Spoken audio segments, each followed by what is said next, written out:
Essa conversa mole de criança não faz o menor sentido. Ó, se alguns escravos aproveitam a bagunça de uma revolta e escapolem para a Casa Grande para cometer barbaridades, a questão não seria nem se é justificável ou não. É sim, seria a legitimidade de quem iria julgar.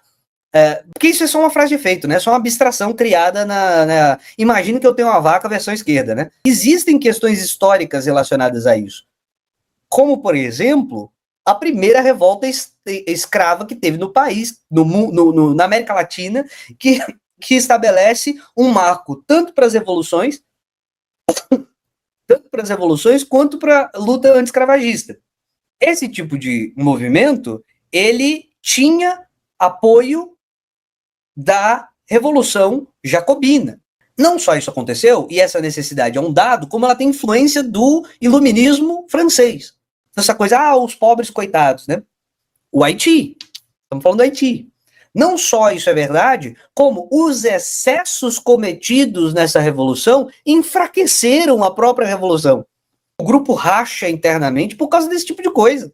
Por que se convencionou dentro do stalinismo essa distorção absurda de um pensador africano para dizer assim, não confunda a violência do oprimido, a reação do oprimido com a violência do opressor. Não, claro que se você está pegando em armas para depor pessoas que te esmagam, você está pegando em armas para depor pessoas que te esmagam. Se daí você começa a trucidar pessoas à toa e etc., então você vai enfraquecer o próprio movimento. Ele se enfraquece, depois vem Napoleão e toma de volta. Mas veja bem, eu cito o Fanon, foda-se você e Fanon. Vai tomar no cu, porra. Você enfraquece o seu próprio movimento. Porque você sabe citar uma frase de efeito e criar uma situação hipotética. Imagine que eu tenho uma vaca. Caralho. Então, quando eu digo isso, não é pra minar ninguém, é pra você parar de ter 13 anos de idade, né? Aí eu cito um autor, porra, uma palma pra você. É claro que o que se diz, e aí, nesse sentido, né, concordando com o Breno, eu concordo com o Breno nessa fala, é o seguinte, porra, é muito fácil você não ter participado de movimento real nenhum, e aí você está dizendo, igual eu já vi fazendo, inclusive na minha faculdade, professor de História, ele veio e falou assim, não, veja bem, o Haiti, você precisa mostrar o quanto que o Haiti foi brutal, porque as pessoas ficam romantizando o Haiti, e o Haiti foi brutal. Sim, é preciso saber que foi brutal. É óbvio que é preciso saber que foi brutal, mas é muito curioso, como você só olha para as coisas brutais quando são movimentos de libertação, aí sim. Aí você pega Fanon e aí sim. Por exemplo, os índios escalpelavam americanos de origem britânica. Eles escalpelavam, isso é verdade, escalpelavam. Violência. Mas eles estavam sendo exterminados, né? Sim, a Revolução do Haiti foi brutal. Sim, a Revolução do Haiti foi brutal. Mas sabe o que é brutal também? Escravidão é brutal. Veja bem, a Revolução Francesa foi absolutamente violenta e descontrolada, sim, de fato. Mas sabe o que é paia também? As pessoas morrendo de fome enquanto tem pessoas vivendo em palácio de Versalhes, que foi construído para se distanciar do povo da França, né? Paris lá vivendo na miséria, a alguns metros que dá para você ir andando, tem um palácio gigantesco, que é uma casa que na verdade parece uma cidade, né? Então o país está em crise e Versalhes é uma cidade. E aí, na hora que começa o movimento revolucionário, ameaça-se de ter uma invasão externa. Aí os caras ficaram chateados, né? Prússia e Áustria, duas potências do século XVIII. Aí a galera ficou puta mesmo, é verdade. Agora, a gente vai deixar de dizer que uma brutalidade é uma brutalidade? A gente vai deixar de dizer que um assassinato é um assassinato? Normalmente se considera que a Revolução Francesa começa como um golpe palaciano, tá? O rei convoca um grupo para resolver uma crise econômica, e o chamado terceiro estado tenta mudar as regras de votação, porque estava perdendo tudo, o rei fecha as portas do palácio, esse grupo fala, agora a gente vai fazer mesmo que você não queira, né? Começa a Revolução Francesa aí. Mas quando começa efetivamente, como todo mundo diz que começa a Revolução Francesa, que quando o rei aparentemente começava a colocar guardas ao redor de Paris para atacar Paris, para imobilizar Paris, que estava fazendo o elogio da ação do terceiro estado, que se converteria em Assembleia Constituinte, ele começa a cercar Paris. O que a população ou parte considerável dela faz, quando ela começa a se ver cercada, divulga, todo mundo divulga, no desespero eles invadem a Bastilha, que tinha pólvora lá para pegar pólvora, e aí os caras tentam resistir, os guardiães locais. Só que você está tentando invadir a Bastilha para sobreviver a um ataque externo. Pelo menos é o que estão dizendo, tá chegando um ataque externo. Você invade aquela parada, o ódio era tanto que colocaram a cabeça dos guardiões na estaca. Se eu fosse lá, eu diria, corte essa cabeça, coloque numa estaca. Não, eu não diria isso. Mas assim, o medo era que só por você manifestar a sua opinião, o rei estava secando a cidade para matar todo mundo. Esse era o medo.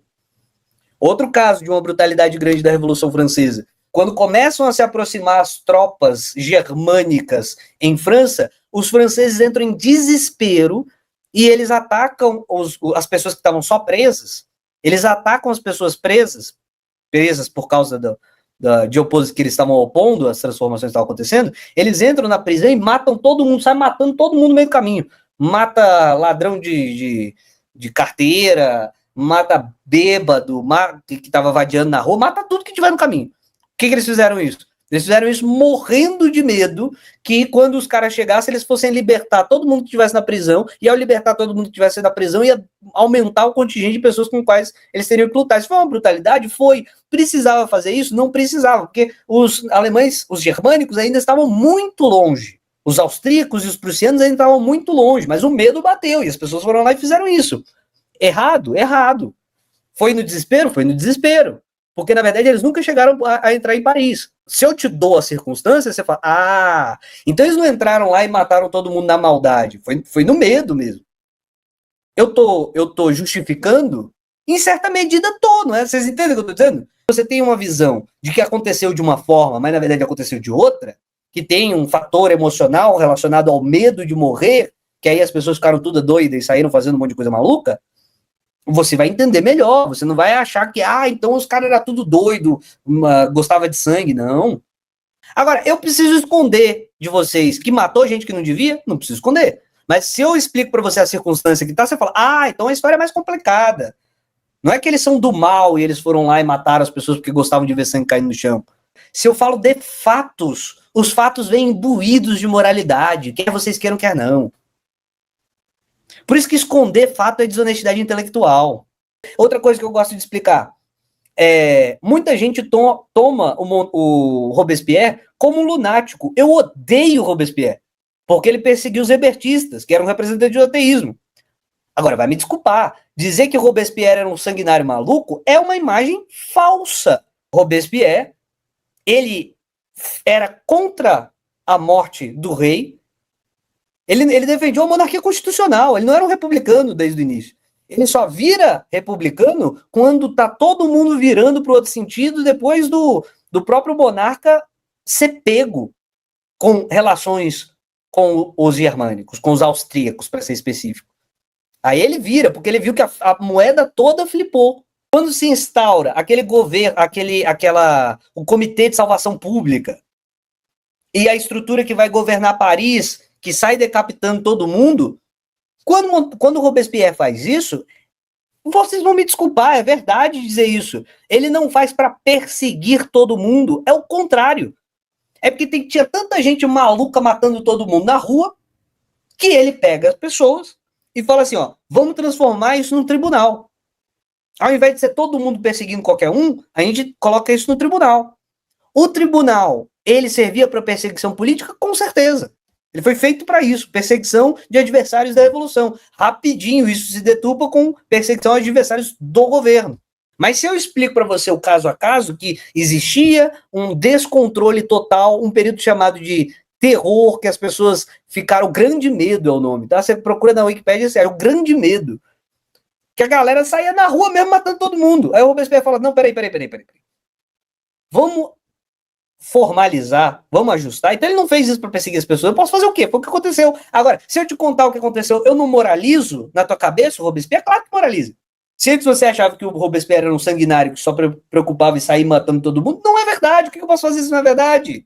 Existe um sonho na cabeça das pessoas metidas a stalinistas, sobretudo, que elas estão dizendo assim, veja bem, você está fazendo julgamentos morais. Quando eu estou narrando o fato é miscuído na sua cabeça com se isso vale a pena, se isso não vale, se isso está correto, se isso não está, está na tua cabeça, não está na minha. Então é óbvio que quando eu estou narrando as coisas, eu induzo valorização na tua cabeça. Isso é evidente. Isso, aí vale mais a pena ser honesto na largada, como eu acabei de fazer. Eu odeio o Robespierre. Mas vocês vão me desculpar, a imagem que se tem do Robespierre é a pior. E todo mundo que é historiador sabe disso. Eu não estou contando um grande segredo que só os doutorandos em Revolução Francesa sabem. Porque alguém até me perguntou isso foi culpa do Burke? Não. Na época que o Robespierre cai, ele já cai chamado de ditador, de maluco, invento que ele inventou a coisa do como é que é? O Deus Supremo, o Ser Supremo, aquela porra daquele deísmo dele e tal, começa a dizer que, na verdade, o Deus era ele próprio, que ele estava querendo se verter em Deus, tudo isso é difamação. Tinha documento da época, assim, ó, o louco que acha que é Deus e tal. Então, quando eu falo, olha, gente, tem uma galera que tem uma imagem deturpada da União Soviética, e é por causa dos comunistas, é por causa dos trotskistas, é por causa dos liberais, tudo isso é verdade, pô. As pessoas têm uma imagem completamente a pior do que foi mesmo. Agora, quando eu digo isso, isso tá me obrigando a vir na internet mentir sobre o que aconteceu? Fingir que não teve perseguição interna e brutal dentro do partido bolchevique na época de Stalin? Eu tenho que mentir? Aí não. Fingir que não teve problemas reais de execução na coletivização forçada? Aí não. Que tem gente que acha que Stalin mandou matar os caras porque não gostava de ucraniano? Isso é mentira, porra. Mas aí, dizer que isso é mentira tem que me fazer saltar para dizer, veja bem, nada que aconteceu aqui é real, nada aconteceu, ninguém morreu, foi só luzes, todo mundo que morreu deveria ter morrido. Não, aí não.